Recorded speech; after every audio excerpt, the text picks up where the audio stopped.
Hi எல்லாருக்கும் வணக்கங்க. நம்மளோட குட்டி காய்கறி தோட்டத்தில் உருப்படியாக காய்ச்சிட்டு இருக்கிற ஒரே செடின்னு பார்த்தீங்கன்னா இந்த பச்சை மிளகாய் செடி தான். ஒரு பாத்தியில் கத்தரி, தக்காளி, பச்சை மிளகாயின்னு சொல்லி நட்டு விட்டுருந்தோம். இந்த பாத்தி ஃபுல்லாக வந்துட்டு ஒரு 10-15 செடி வந்து இருக்கும். இது நட்டு வந்து கிட்டத்தட்ட ஒரு வருஷம் ஆயிடுச்சு.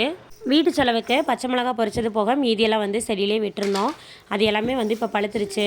நான் 2-3 டைம் வந்து பொரிச்சு காய போட்டது எல்லாமே வந்து மழையில் நனைஞ்சிருச்சுங்க. அதெல்லாம் வந்து ஒரு மாதிரி ஆயிடுச்சு. லாஸ்ட்டாக வந்து ஒரு 2 டைம் பொரிச்ச காய் மட்டும் வந்துட்டு பத்திரமா மழையில் நனைய விடாமல் எடுத்து வச்சுருக்கோம். இப்போ வந்துட்டு பொரிக்கிறது எல்லாமே வந்து இனி மிளகு பொடி அரைக்கலாம் அப்படின்னு சொல்லிட்டு தான் வந்து பொரிச்சு சேர்த்து வச்சுட்ருக்கோம்.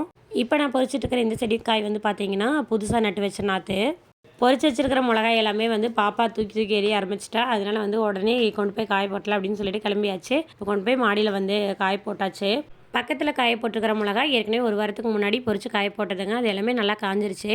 அடிக்கிற வெயிலுக்கு இன்றைக்கி ஒரு நாள் மட்டும் காய்ஞ்சதுன்னா போதும், எடுத்து வச்சிடலாம். ஓகேங்க, வீடியோ பிடிச்சிருந்தா லைக் அண்ட் ஷேர் பண்ணுங்கள். தேங்க்யூ.